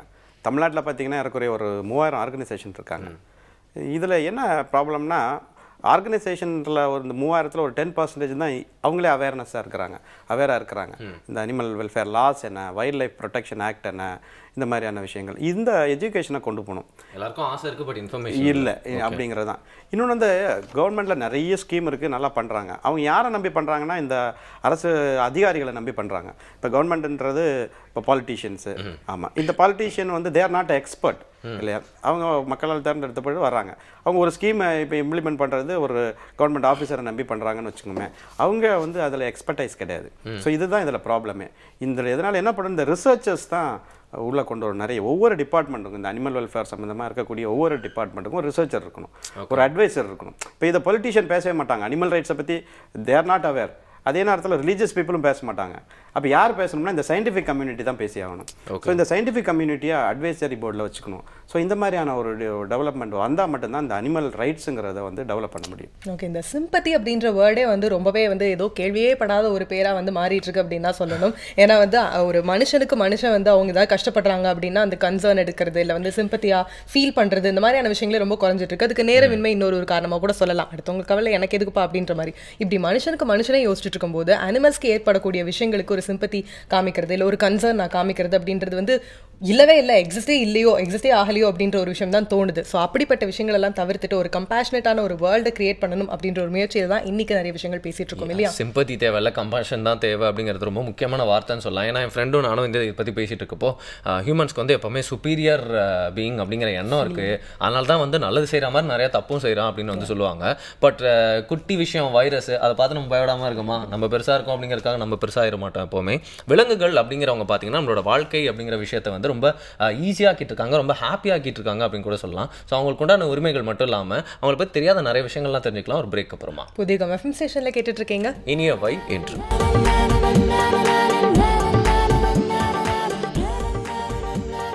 Welcome back again. இனியவை என்ன நிகழ்ச்சியை புதிய FM ஸ்டேஷனில் எல்லாருமே என்ஜாய் பண்ணிட்டு இன்னைக்கு பாவ் மியா மயா அப்படின்னு பேசினா கூட தப்பே இல்லை. ஏன்னா இன்னைக்கு அவங்களுக்காக தான் பேசிட்டே இருக்கோம் அப்படின்னு சொல்லலாம். இன்னைக்கு அனிமல் ரைட்ஸ் அவேர்னஸ் வீக் அப்படிங்கிறதுனால வந்து நம்ம எல்லாருக்குமே அனிமல்ஸ்லாம் பிடிக்கும், பட் நம்மளுக்கே தெரியாமல் செஞ்சுட்டு இருக்க நிறைய மீறுதல்கள் பற்றி வந்து நம்ம தெரிஞ்சுட்டுக்கோன்னு சொல்லலாம். ஆமாம், என்னதான் வந்து நம்ம கேர் பண்ணுறோம், என்னதான் நமக்கு அதுக்கு சரியான சாப்பாடு எல்லாம் போடுறோம் அப்படின்னாலும் கூட அதுக்கு இஷ்டமில்லாத சாப்பாடு ஒருவேளை நம்ம போட்டிருக்கலாம். இப்போ நமக்கு வந்து பர்கர் பிடிக்கல அப்படின்னா யாராவது திணிச்சாங்க அப்படின்னா வந்து கடுப்பாகும் இல்லையா? அதே மாதிரி வந்து அனிமல்ஸ்க்கும் வந்து இரிட்டேட் ஆகலாம். பட் அதெல்லாம் வந்து யார் புரிஞ்சுக்கிறா? அனிமல் ரைட்ஸ் பற்றி பேசுகிறவங்க தான் புரிஞ்சுப்பாங்க. அதனால் நம்மளும் புரிஞ்சுக்கணும் அப்படின்ற பட்சத்தில் நிறைய பேசிட்டு இருக்கோம். தொடர்ந்து பேசலாம். ஸோ நீங்கள் இப்போ சொல்லும் போதே 3 வார்த்தை ஸ்ட்ரெஸ் பண்ணீங்க, அனிமல் வெல்ஃபேர், அனிமலோட ரைட்ஸ், அப்புறம் இன்னொரு ப்ளூ கிராஸ் அப்படின்ற விஷயம் வந்து வெல்ஃபேரை ரொம்ப ஸ்ட்ரெஸ் பண்ணுது. பட் இந்த அனிமல் ரைட்ஸ் அப்படின்றதே நிறைய பேருக்கு புதுசான ஒரு விஷயமா இருக்கும், அனிமல்ஸ்க்கு ஒரு ரைட்ஸ் அப்படின்ட்டு. இப்போ இந்த மனோபாவமே வந்து இது இப்படி ஒரு விஷயம் இருக்கா, இப்படிலாம் இருக்குமா அப்படின்னு யோசிக்கிற அந்த சேஞ்ச் வந்து எப்போ கிடைக்கும், அது எப்படி மாறும் அப்படின்னு நினைக்கிறீங்க? இல்லை, அதாவது இப்போ ஹியூமன் மட்டும்தான் ஒரு ஸ்பீசிஸ்னாலாம் கிடையாது, பல ஸ்பீசிஸ் இருக்கு இல்லையா? ஹியூமன் வந்து ஒரு வகையான உயிரினம், அதே மாதிரி பறவைகள் ஒரு உயிரினம், விலங்குகள் ஒரு உயிரினம், அப்போ மரச்செடிகளும் ஒரு உயிரினம். இப்போ நான் எப்படி பார்க்கணுன்னா என்னுடைய காலத்தில் வாழக்கூடிய ஒரு உயிர் அப்படிங்கிறதான் நம்ம அதை பார்க்க வேண்டியது இருக்குது. இப்போ ஒரு நாய் வந்து குறைக்குது அப்படின்னா அது ஒரு டிஸ்டர்பன்ஸாக ஃபீல் பண்ணுறாங்க. நாய்னா அது குறைக்க தான் செய்யும் இல்லையா? மனிதனா வீட்டில் என்ன சண்டை போடும்போது ஒரு பாத்திரத்துக்கு வீசுவான். ஸோ இதெல்லாமே அவனுடைய பிஹேவியர். ஸோ இந்த மாதிரியான சில விஷயங்கள் சிலவங்க சாஃப்டாக ஹேண்டில் பண்ணுவாங்க, சில நாய் அமைதியாக இருக்கும், சில குரங்குனா வந்து வீட்டில் வந்து பழத்தை எடுத்துகிட்டு போகும், பூனைனா இது பண்ணும். ஸோ இதெல்லாமே அட்ஜஸ்ட் பண்ணக்கூடிய ஒரு சொசைட்டியாக தான் நம்ம இருக்க முடியும். சோகால்டு ஹியூமன் பீயிங்கை மட்டுமே வச்சுக்கிட்டு ஒரு டெவலப்மெண்ட்டை பண்ணிட முடியாது இல்லையா? ஒரு சின்ன அமீபா கூட தேவைப்படும், சின்ன ஒரு பாக்டீரியா கூட தேவைப்படும். ஸோ எந்த அனிமலையும் அல்லது எந்த ஸ்பீசிஸையும் நம்ம இக்னோர் பண்ணிட முடியாது. ஸோ அதனால் நம்ம ஒவ்வொரு மனிதனும் எப்படி பார்க்கணுன்னா, நம்முடைய காலத்தில் இந்த உயிர் வாழ்ந்துக்கிட்டு இருக்கு, நம்முடைய காலத்தில் இருக்கக்கூடிய ஒரு பூனைக்குட்டி, நம்முடைய காலத்தில் வாழக்கூடிய ஒரு டைகர், நம்முடைய காலத்தில் வாழக்கூடிய ஒரு சிங்கம், என்னுடைய காலத்தில் வாழ்ந்த ஒரு சக உயிரி, என்னுடைய ஃப்ரெண்டு மாதிரி அது. ஸோ அதனுடைய இந்த ஈகோ சிஸ்டம் பேலன்ஸ்டாக இருக்கணும்னா எல்லாமே இருக்கணும். மனிதன் மட்டுமே வாழ்ந்துட முடியுமான்னா சாத்தியமே கிடையாது. ஓகே, ஆனால் நீங்கள் இப்படி சொல்கிறீங்க, ஏதாவது ஒரு சிறுத்தை வந்து பாவம் மாட்டிக்கிச்சுன்னா அந்த ஊரே வந்து தொட்டு பார்க்குறேன், ஃபோட்டோ எடுக்கிறேன், அதை எந்த அளவுக்கு கொடுமைப்படுத்த முடியுமோ அதை பண்ணி தான் அதுக்கப்புறம் அதை எடுத்துகிட்டு போய் வெளில விடுறாங்க. அந்த அளவுக்கு அங்கேயே பார்த்தீங்கன்னா வைல்ட் லைஃப் அஃபிஷியல்ஸ்லாம் இருக்காங்க, அது ஒரு பேப்பரில் ஃபோட்டோவாகவே எடுத்து போடுறாங்க. சரி, அதுவே வந்து ஒரு அனிமல் ரைட்ஸ்க்கு எதிரான விஷயம்னு சொல்லிட்டு யாருக்கும் தெரிய மாட்டுது. ஸோ நம்ம இதை பற்றி பேசிட்டு இருக்கோம், வைல்ட் லைஃப் அப்படிங்கிறத பற்றி நம்ம எவ்வளோ கான்சென்ட்ரேட் பண்ண வேண்டியிருக்கு? இல்லை, இப்போ இந்த வருஷத்தில் 2015 பார்த்தீங்கன்னாக்கா கோயம்புத்தூர் நீலகிரி மாவட்டத்தில் மட்டும் 5 யானை செத்துருக்கு. 5 யானை சாகுதுன்னா, ஏன்னா அந்த ஆஃபீஸர் என்ன பேட்டி கொடுக்குறாரு, யானை பத்திரமாக புதைக்கப்பட்டது, யானை ஏன் செத்து போச்சு, எதனால், என்ன காரணம், இந்த மாதிரியான அனலைஸ் பண்ணக்கூடிய பயாலஜிஸ்ட்டையோ அல்லது சயின்டிஸ்ட்டையோ அட்வைசராக வச்சுக்கிறதுக்கு தே ஆர் நாட் ரெடி இல்லையா? இப்போ வந்து யானையுடைய வழித்தடங்களில் மின்வேலி வச்சுக்கக்கூடாது அப்படின்றது ஒரு ஹைகோர்ட்டு சுப்ரீம் கோர்ட் ஆர்டர் போட்டிருக்கிறாங்க. இப்போ நான் போன ஒரு மாதம் போய் பார்க்கும்போது நிறைய மின்வேலிகள் இருக்குது, அந்த ஆஃபீஸர் அதை எடுக்க தயாராக இல்லை. அரசாங்கம் வந்து நிறைய திட்டம் வச்சுருக்கிறாங்க, நிறைய பணம் ஒதுக்குறாங்க, இந்த அதிகாரிகள் வந்து இம்ப்ளிமெண்டேஷனில் ஃபெயிலியராக இருக்கிறாங்க. ஒன்று அவங்களுடைய நாலேஜ் கிடையாது, இதில் எக்ஸ்பர்ட்டை வச்சுக்கிறதுக்கு ரெடி இல்லை அவங்க, சரிங்களா? ஸோ இந்த மாதிரியான விஷயங்கள் வரும்போது தான் வைல்ட் லைஃப். இன்னொன்று இந்த டைகர் பார்த்திங்கனாக்கா, டைகரனுடைய எண்ணிக்கை எவ்வளோ இருக்குது, என்ன மாதிரியான ஹேபிடேட் இருக்குது, ஏன் அழிந்து வருகிறது, இப்படிங்கிற விஷயம் எல்லாமே பெரிய அளவில் வந்து சயின்டிஃபிக் ரிசர்ச் வந்து ப்ரைவேட் ஆர்கனைசேஷன் பண்ணுறாங்களே தவிர கவர்மெண்ட் அதில் வந்து இன்வால்வ் பண்ணுறதுக்கு தயாராக இல்லை. ஆமாம், ஏன்னா ஆஃபீஸர்ஸ் வந்து சம்பளம் வாங்குறது, வீட்டுக்கு போகிறது அப்படிங்கிறது, அங்கே எக்ஸ்பர்ட் ஆஃபீஸராகவே இல்லை, சீனியாரிட்டி படி வந்தவங்க தான் ஆஃபீஸராக இருக்கிறாங்க, டாப் அஃபிஷியல்ஸ் தான் நிறைய பேர் இருக்கிறாங்க, ஃபீல்டு ஒர்க்கர்ஸ் நிறைய பேர் இல்லை கவர்மெண்ட்டில். ஸோ இந்த மாதிரியான ப்ராப்ளம்னால வைல்ட் லைஃப் வந்து கொஞ்சம் கொஞ்சமாக டிஃபாரஸ்டேஷன் இந்த மாதிரி நிறைய விஷயங்களால அழிந்து வரக்கூடிய ஒரு சூழ்நிலை. சொல்கிற மாதிரி பார்த்தீங்கன்னா வந்து அப்ராட்லலாம் இந்த மாதிரி எல்லாருக்கூடையும் ஒரு எக்ஸ்பர்ட் இருப்பாங்க, குட்டி குட்டி விஷயங்கள் கூட அதை வந்து தனித்துவமாக அதை பற்றி யோசிக்கிறதுக்கு செயல்படுறதுக்கு நிறைய பேர் இருப்பாங்க. பட் இங்கே வந்து ஒருத்தரே நிறைய விஷயங்கள் செய்யறதுக்கு இருக்கிறதுனால அவருக்கே ஹாஃப் நாலேஜ் தான் இருக்குது அப்படின்னு நீங்கள் சொல்கிறதுலேருந்து புரியுது இல்லையா? கண்டிப்பாக வரும். வைல்ட் லைஃப் பற்றி பேசிகிட்டு இருந்தாலும் இன்னுமே நம்ம வந்து பெட்ஸை பற்றி நிறைய பேசணும் அப்படின்னு நினைக்கிறேன். இப்போ பெட்ஸை வளர்க்குறவங்களே வந்துட்டு நார்மலாக எல்லாருமே வந்துட்டு இந்த லெதர் ப்ராடக்ட்ஸ் யூஸ் பண்ணுறது, ஃபர் யூஸ் பண்ணுறது, இல்லை வந்து நான் வெஜிடேரியன் மீட் சாப்பிட்றது, இந்த மாதிரியான விஷயங்கள்லாம் தெரிஞ்சோ தெரியாமலோ நம்ம இன்வால்வ் ஆகிட்டே இருக்கும். ஸோ இதை என்ன பண்ணுறது சார்? இப்போ நிறைய பேர்ட்ட கேளுங்களேன், ஒரு சர்வே எடுத்து பாருங்கள், பஸ் எதில் தயாரிக்கிறாங்க அப்படின்னா அவங்களால சொல்கிறது தெரியாது நிறைய பேருக்கு. பர்ஸு வந்து நான் வாழக்கூடிய நாட்கள்லாம் வாழ்ந்த ஒரு உயிரினுடைய தோல் அப்படின்றத வந்து அவங்க என்னைக்கு உணர்றாங்களோ அன்னைக்கு வந்து பர்ஸ் வேணான்னு முடிவு பண்ணுவாங்க. பெல்ட் வந்து இது என்ன மாதிரியான உயிரினுடைய ஒரு தோல் அப்படின்ற மாதிரி என்னைக்கு முடிவு பண்ணுறாங்களோ அன்றைக்கி தான். இங்கே இது எங்கே மாற்றணும்னா பேசிக்கான எஜுகேஷன் சிஸ்டம் தான். நம்முடைய பள்ளிக்கல்வித்துறையில் இதை பற்றியான ஒரு சிலபஸை வைக்கணும். பேசிக்காக என்னென்ன இதிலேருந்து விலங்குகளினுடைய ப்ராடக்ட்ஸை வந்து பயன்படுத்துகிறோம், ஸோ இது எவ்வளவு கொடுமையான ஒரு விஷயம். எல்லாத்துக்குமே ஆல்டர்னேட் இருக்குது இல்லையா? ஃபுட்டுக்கும் எல்லாத்துலேயுமே ஆல்டர்னேட் இருக்குது. இந்த லெதருக்கும் நான் லெதர் ப்ராடக்ட்ஸு, ஆர்டிஃபிஷியல் லெதர்ஸ் எல்லாமே இருக்குது. ஸோ இந்த ஆல்டர்னேட்ஸ் என்ன, இந்த குழந்தைகளுக்கு இதை கொண்டு வரணும். ஸோ அதுக்காக தான் ஹியூமன் கிளப்னு சொல்லிட்டு ஒரு கிளப்பை வந்து ப்ரமோட் பண்ணிட்டு இருக்கிறோம் இந்த வருஷத்தில். இதில் வீகனிசமையும் ப்ரமோட் பண்ணுறோம். வீகனிசமையும் ப்ரமோட் பண்ணுறோம். ப்ரமோஷன் அப்படின்றது ஒரு அவேர்னஸ்க்கு கொண்டு போகிறோம். யாரெல்லாம் தேவையோ அவங்க எடுத்துக்கலாம். இப்போ எதையுமே வந்து ஃபோர்ஸ் பண்ண முடியாது யாரையுமே. யாருக்கு அது தேவையோ அவங்க பயன்படுத்திக்கலாம். இப்போ தேவையில்லையாங்கிறத விட இந்த விஷயம் வந்து ரீசார்ஜ் ஆங்கிறது தான். பர்ஸ் எதில் தயாரிக்கிறதுன்னு நீங்கள் ஒரு 5வது வகுப்பு குழந்தைய கட்டிங்கன்னா தெரியாது, தோலுங்கிறது தெரியறதில்ல. அது ஒரு மாடு அப்படிங்கிற ஒரு மிகப்பெரிய உயிரினுடைய தோல் அப்படிங்கிறதே தெரியறதில்ல. ஸோ அந்த விஷயத்தை தான் கொண்டு போகிறோம். அப்போ அந்த குழந்தை வந்து வெஜிடேரியனாக மாறலாம், இல்லை பர்ஸ் எனக்கு இந்த தோல் தேவை இல்லைன்னு முடிவு பண்ணலாம். அது அவங்களுடைய உரிமை அது. ஸோ எதையுமே ப்ரமோஷனுங்கிறது டைப் ஆஃப் அவேர்னஸ் தான். ஸோ இந்த மாதிரியான விஷயத்தை கொண்டு போகணும். இது வந்து அரசாங்கம் தான் இதை முடிவு பண்ணணும். எல்லா விதமான இப்போ ஒரு நல்ல ப்ராடக்ட் இருக்குன்னா அதோட குவாலிட்டியான கம்மியான ப்ராடக்ட்டும் இருக்குங்கிறத கொண்டு வரணும். ஒரே ப்ராடக்ட்டை மட்டும் ப்ரொமோட் பண்ணிடக்கூடாது. ஸோ அதனால் வெஜிடேரியன் நான் வெஜிடேரியனுங்கிறத விட என்ன யதார்த்தங்கிறத சொல்லணும் அப்படிங்கிறதான் பள்ளிக்கல்வித்துறைக்கு நம்ம கொண்டு வரோம். ஓகே. அண்ட் பார்த்தீங்கன்னா நீங்கள் நிறைய விஷயங்கள் வந்து இன்டர்நெட்டில் பார்த்துருப்பீங்க. வேர்ல்டு ஃபுல்லாக எந்த அளவுக்கு மிருகங்களுக்கு க்ரீச்சர்ஸ்க்குலாம் எந்த மாதிரியான துன்புறுத்தல்லாம் ஏற்படுது அப்படிங்கிறத வந்து நம்ம பார்த்துட்ருக்கோம் அப்படின்னு சொல்லலாம். அந்த எக்ஸாட்டிக் பேர்ட்ஸ் பற்றியும் வந்து நம்ம எல்லாருக்குமே தெரியும், சிலதெல்லாம் வளர்க்கக்கூடாதுன்னு சொல்லிட்டு. பட் சென்னையில் வந்து நம்ம நினச்சிட்டு இருக்க முடியாது, நிறைய பேர்கிட்ட வந்து அதெல்லாம் இல்லைன்னு சொல்லிட்டு. ஏன்னா நிறைய பேர் அதை வந்து கூண்டுலாம் வச்சு வீட்டிலே வளர்த்துட்ருக்காங்கன்னு கூட சொல்லலாம். ரீசெண்டாக ஒரு ஃபேஸ்புக் போஸ்ட்டில் நான் பார்த்தப்போ வெளிநாட்டில் இருந்து அதை பாட்டிலுக்குள்ளே உயிரோட வந்து அடைச்சி, ஒரு பறவையை பாட்டிலுக்குள்ளே உயிரோட அடைச்சி வந்து எக்ஸ்போர்ட் பண்ணுறதை வந்து நான் ஒரு போஸ்ட்டாக பார்த்தேன். ஸோ எந்த அளவுக்கு போவாங்க இந்த மாதிரி ஒரு பிஸ்னஸாக இறங்கிட்டா எந்த அளவுக்கு போவாங்க இதுலேருந்து தெரியுது. பட் நம்ம ஊரில் வந்து விலங்குகள் உரிமைகள் அப்படிங்கிற பட்சத்தில் என்ன மாதிரியான சட்டங்கள் ரெஸ்ட்ரிக்ஷன்ஸ்லாம் இருக்குது அப்படின்னு சொல்லுவாங்க? இல்லை, அதாவது விலங்குகள் உரிமை வந்து prevention of cruelty to animal ஆக்ட்ன்றது தான் ஒரு ஸ்பெஷல் ஆக்ட். அது இது 1960 பிசி ஆக்ட்னு சொல்லுவாங்க. ஐபிசி 429 வந்து ஒரு அனிமலை கொலை பண்ணால் ஒரு மனிதனை கொலை பண்ணுறதுக்கு சம்மந்தம், உயிரினத்தை கொலை பண்ணுறது தான். ஸோ அந்த மாதிரியான என்ஃபோர்ஸ் பண்ணலாம். வைல்ட் லைஃப் ப்ரொடெக்ஷன் ஆக்ட் இருக்குது. ஸோ அந்த மாதிரி விஷயம் இந்த 2 ஆக்டும் தான் ஒரு மேஜர் ஆக்டாக இருக்குது. இந்த ஆக்டில் வந்து என்னென்னா ஆக்ட் இருக்கே தவிர அதனுடைய என்ஃபோர்ஸ்மெண்ட்டு ஒன்றும் பெருசாக இல்லை. இப்போ ஒரு வாரத்துக்கு முன்னாடி நம்ம சென்னையை பொறுத்த வரைக்கும் போலீஸ் கமிஷனர் ஒரு ஆர்டர், ஒரு சர்க்குலர் வந்து எல்லா போலீஸ் ஸ்டேஷனுக்கும் அனுப்பியிருக்கிறார். எப்படின்னா சில ஃப்ளாட்டில் பார்த்தீங்கன்னாக்கா pets and salesman not allowed அப்படின்னு போட்டிருப்பாங்க. இப்போ அந்த மாதிரியெல்லாம் தொங்க விடக்கூடாது, தொங்க விட்டால் அது தப்பு. அது மாதிரி பெரிய நாய் வச்சுக்கூடாது, சின்ன நாய் வேணால் வச்சுக்கோங்க, இந்த மாதிரியெல்லாம் சொல்லக்கூடாது. சொன்னால் அது அஃபென்ஸு. அதை வந்து நீங்கள் போலீஸ் ஆஃபீஸர்ஸ் வந்து அந்த மாதிரி யாராவது கம்ப்ளைண்ட் பண்ணாக்கா இது பண்ணுங்கன்னு சொல்லிட்டு சென்னை இவர் இப்போ கமிஷனர் பண்ணியிருக்கிறார். ஸோ இந்த மாதிரி விஷயங்கள் வந்து வந்துக்கிட்டு இருக்குது. ஸோ இந்த மாதிரியான விஷயங்களை இன்னும் அதிகமாக கொண்டு வரணுங்கிறது தான். ஓகே. ஹியூமன் ரைட்ஸ் அப்படின்னு நம்ம சொன்னோன்னே எல்லா ஹியூமனுக்குமே அவங்களோட ரைட்ஸை பற்றி பேசுறதுக்கான மூளையும் இருக்குது, அவங்களால பேசவும் முடியும் அப்படின்னு சொல்லலாம். அவங்களுக்கு குரல் கொடுக்கறதுக்காக நிறைய அமைப்புகள் இருக்குது. இதுதான் நம்மளோட செட்டப். பட் மிருகங்கள், அதாவது விலங்குகள் அப்படிங்கிற நம்ம பார்க்குறப்போ வந்து அவங்களுக்கு உரிமைகளே இல்லை நம்ம நினச்சிட்டு இருக்கோம். ப்ளஸ் உரிமைகளுக்கு குரல் கொடுக்கறதுக்கு யார் இருக்கா அப்படிங்கிற பட்சத்தில் உங்களை மாதிரி நிறைய பீப்புளெலாம் வந்து என்னென்ன முதல்ல உரிமைகள் அப்படிங்கிற சொல்ல வேண்டிய இருக்குது. அண்ட் இன்னைக்கு அப்படி தான் ஒரு அவேர்னஸ் அப்படிங்கிற மோட்டிவில் நாங்கள் கேட்ட கேள்விகள்லாம் நிறைய விஷயங்கள் சொன்னீங்க. இன்ஃபேக்ட் ஒரு மனித இயல்பு என்னன்னா வந்து செல்ஃபிஷாக யோசிக்கிறது அப்படின்னு சொல்லலாம். எதுக்குப்பா மிருகங்கள்லாம் நம்மளுக்கு வேண்டிய மாதிரி யூஸ் பண்ணிக்கலாம் அப்படிங்கிற மட்டும் இல்லாமல் அவங்களுக்கு உரிமைகள் இருக்குது அப்படிங்கிற மாதிரி விஷயத்தை வந்து மனசில் முதல்ல நிலைநாட்டுறது பெரிய விஷயம். அதுக்கு நீங்கள் உதவியாக இருந்தீங்க அப்படின்னு எடுத்துக்கலாம் இல்லையா? கண்டிப்பாக. இனிமேல் வந்து ஒரு ஹியூமனோ வந்து லீகலி ஏதாவது தப்பு பண்ணாங்க, இல்லீகலாக ஏதாவது பண்ணுறாங்க அப்படின்னா மட்டும்தான் பயம் இருக்கும். அப்படின்றதெல்லாம் தாண்டி அனிமல்ஸ்க்கு ஏதாவது பண்ணோம் அப்படின்னா கூட லீகலாக ஆக்ஷன் எடுக்கிறதுக்கு நிறைய ஆட்கள் இருக்காங்க. அனிமல்ஸ்க்கும் ரைட்ஸ் இருக்குது அப்படின்ற ஒரு பயம் எல்லாருக்கும் இருந்திருக்கும் அப்படின்னு நினைக்கிறேன். அது ஹெல்தியான ஒரு பயம் அப்படின்னு நினைக்கிறேன். அது எல்லாத்தையும் டீட்டெயிலாக சொன்னதுக்கு ரொம்ப நன்றி சார். Thank you so much. தொடர்ந்து நம்ம நிகழ்ச்சியில் நிறைய சுவாரஸ்யமான பகுதிகள் வந்துட்டு இருக்கு. அதுக்கு முன்னாடி ஒரு சின்ன பிரேக் போயிட்டு வந்துடலாம். இது உங்கள் புதிகம் எஃப்எம்மின் இனிய வை என்று.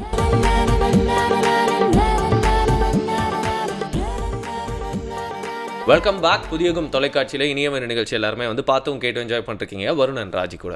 எஸ், இன்னைக்கு வந்து ஒரு பெரிய விஷயம் புரிஞ்சுது. அவங்களோட வெல்ஃபேர் தாண்டி அவங்களுக்கு என்ன ரைட்ஸ் இருக்கு, ஸோ தட்டி கேட்கறதுக்கு இனிமேல் நிறைய பேர் இருக்காங்கப்பா அப்படின்ற ஒரு பயமும் வந்து நமக்கு இருந்திருக்கு அப்படின்றது தெரியுது. இப்போ அடுத்த பகுதி தமிழ் அறிவும் பகுதிக்கு வந்தாச்சு. இன்னைக்கு என்ன பத்தி தெரிஞ்சுக்க போறோம்? ஓகே, தமிழ் பகுதிக்கு வந்தாலும் தெரியாத ஒரு விஷயம், அதாவது நம்ம கிட்ட நெருங்க பயப்படுற ஒரு சப்ஜெக்ட்ல இருந்து ஒரு விஷயத்தை பத்தி தான் தெரிஞ்சுக்க போறோம். அமோனியா. எங்கேயோ கேள்விப்பட்ட மாதிரி இருக்கு. அந்த கெமிஸ்ட்ரி சப்ஜெக்ட் கேட்டாலே எங்கேயாவது ஓடிடலாமா அப்படின்ற மாதிரி இருக்கும். எவ்வளவு காம்ப்ளிகேட்டடான ஒரு சப்ஜெக்ட் அப்படின்னு பார்த்தா வந்து அமோனியா அப்படின்னு பாடலாம் பாடுவேன். மற்றபடி அதை பற்றி எனக்கு எதுவுமே தெரியாது. ஸோ நம்ம எல்லாருமே ஒரு ஸ்டூடெண்ட், கெமிஸ்ட்ரி ஸ்டூடெண்ட்டாக மாற போகிறோம். ஏன்னா அமோனியானா என்ன, அதில் இருக்கோட வேர் சொல் அப்படிங்கிற விஷயத்தை பற்றி சொல்றதுக்காக அரசேந்தன் சார் வெயிட் பண்ணிட்டு இருக்காரு. வழக்கம் போல பார்க்கலாம். ஐயா வணக்கம் ஐயா. அமோனியா அப்படிங்கிற அந்த சொல் அதுக்கும் தமிழுக்குமான உறவு என்னவா இருக்குங்க? அது ஒரு உப்பு. அது அமோனியாங்கிறது ஒரு உப்பு இல்லைங்களா? அது வயலுக்கு உரமாலாம் போடுறோம், ஊட்டச்சத்தாக போடுறோம். இது வரலாற்றை படிக்கும்பொழுது ஒரு தமிழோட உறவாக தான் இருக்குது. இது அதை பற்றி ஒரு கட்டுரை கூட எழுதியிருக்கிறேன். அம்மன் தந்த அமோனியான்னு ஒரு கட்டுரை இருக்கேன். அம்மன் தந்த அமோனியா அப்படின்ட்டு. இந்த அம்மை, அம்மா, அம்மன் இதெல்லாம் தமிழுங்கிறதுல நமக்கு ஐயம் இல்லை. நம்முடைய தாய் அம்மை, அம்மை அம்மன் என்று சொல்கிறோம். அம்மன் என்பது அம்மா என்று சொல்கிறோம். மாரியம்மன், காளியம்மன் இதெல்லாம் அம்மையோட உறவுல சொல் தான். தாயை குறிக்கிறது. சொல். இந்தியா முழுக்க இந்த தாய் வழிபாடு இருந்தது. தாய் தெய்வத்தை வணங்குவது. சிந்து வெளியில் இது போல் அம்மையை வணங்கியிருக்காங்க, பெண்ணை வணங்கியிருக்காங்க. அந்த சிந்துவெளி நாகரிகத்தை தாண்டி அது சுமேரிய நாகரிகத்துக்கும் போய் அங்கேயும் இந்த அம்மன் வழிபாடு இருந்தது, தாய் தெய்வ வழிபாடு இருந்தது. ஈராக்கில் ஒரு இடத்துக்கு அம்மோன்னு பேர். அம்மோன். அந்த இடத்துல இந்த தாய் தெய்வத்துக்கு கோயில் இருந்தது. அந்த இடம் அம்மோன், ஃபெர்டிலிட்டி காட் என்று சொல்வார்கள், வழக்கடவுள்.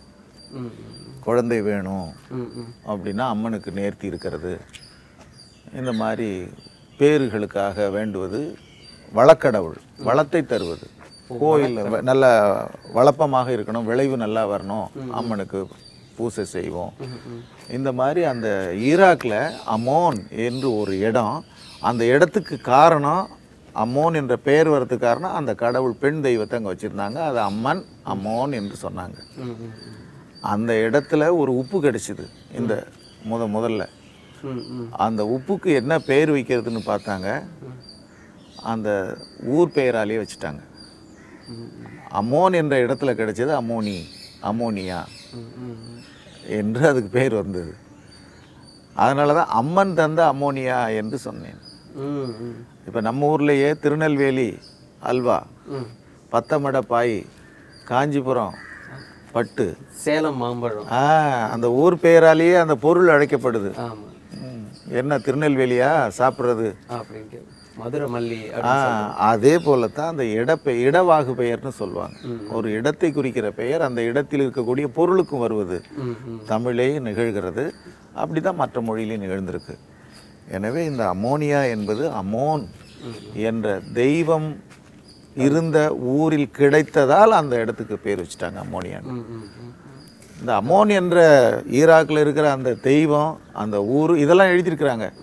ஆனால் அம்மன் என்ற ஒரு சொல் நம் தமிழிலே எப்படி இருக்கிறது, தாயை குறிக்கிற சொல். இது சிந்துவெளியிலும் இருந்தது. அங்கேயும் பெண்ணை தெய்வமாக வணங்கினார்கள். சிந்துவெளி நாகரிகத்தினுடைய அடுத்த கட்ட விரிவு தான் சுமேரிய நாகரிகம். அங்கே ஈராக் பகுதியில் தான் அந்த உப்பு கிடைச்சது. எந்த இடத்துல கிடைச்சதோ அந்த இடத்தோட பேரை வச்சு சொல்லணும் அப்படிங்கிறதுனால வந்து அம்மோனியா அப்படின்னு வந்திருக்கு. ஆமா, அம்மை, அம்மன் என்ற சொல் இல்லைன்னா அது இல்லை. இல்லை, அது கூட நம்ம கடவுளோட வரலாற்றுல இப்படி போகுது தமிழ். ஆமா, எப்படிலாம் வந்து அந்த பேர் வந்து இப்படி பார்த்தா உள்ள வந்து பார்த்தா இப்படிதான் இருக்கு.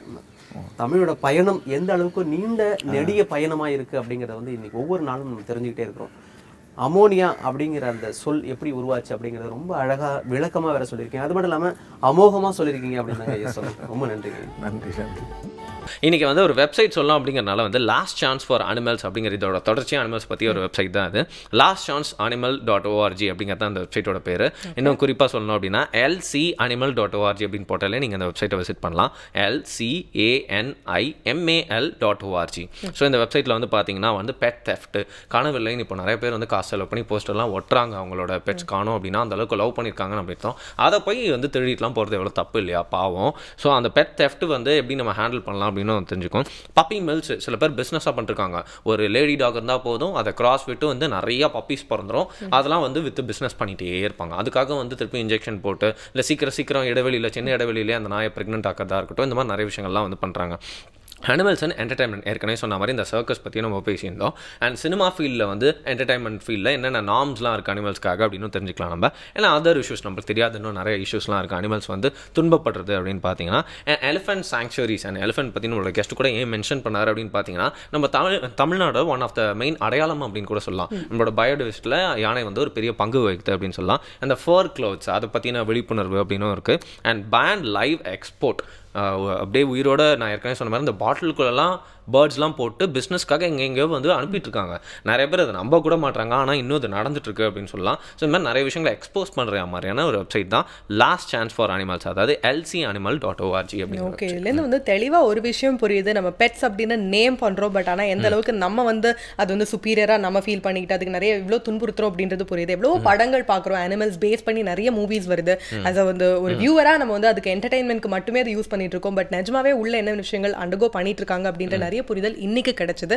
அந்த திருப்தியோட கிளம்பலாமா? கிளம்பலாம். பட் அதுக்கு முன்னாடி ஒரு விஷயம், ஒரே செகண்ட் யோசிச்சு பாருங்க. நீங்க எல்லாருமே குட்டி ஆயிட்டீங்க, இல்ல நம்ம பெட்ஸ் எல்லாம் நம்மளோட பெருசாயிடுச்சான், நம்ம அதுங்களுக்கு அன்பு கொடுத்து அங்கே தொல்லை பண்ற மாதிரி நம்மளோட பெட் டாக் பெருசாயிட்டா நம்மள எப்படி கொஞ்சம் நக்கி கொஞ்சம், பட் அதெல்லாம் நம்மளால தாங்க முடியுமா? ஸோ இதை தான் இன்னைக்கு நாங்கள் சொல்ல வந்தோம். பெட்ஸ் வளர்க்குறது அப்படிங்கிறத நாங்கள் தப்பாக காட்ட விரும்பல, பட் எப்படி வளர்க்கணும் அப்படிங்கிறத வந்து கொஞ்சம் கிளாரிஃபைடாக உங்களுக்கு புரிய வைக்கணும் அப்படிங்கிறதுக்காக தான் இன்னைக்கு ஷோ.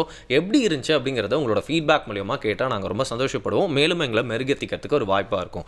feedback@pudiyugam.tv அப்படிங்கிற மெயிலடிக்கு உங்களோட feedback and opinions about the ஷோவை கண்டிப்பாக அனுப்புங்க. ஓகே, அப்படியே என்னால் ஆன்லைன் போக முடியல அப்படின்னு நீங்கள் நினச்சிங்க அப்படின்னா கவலைப்படாதீங்க. ஸ்க்ரீனில் தெரியுற இந்த டோல் ஃப்ரீ நம்பருக்கு கால் பண்ணி உங்களோட கருத்துக்களை பதிவு பண்ணலாம்.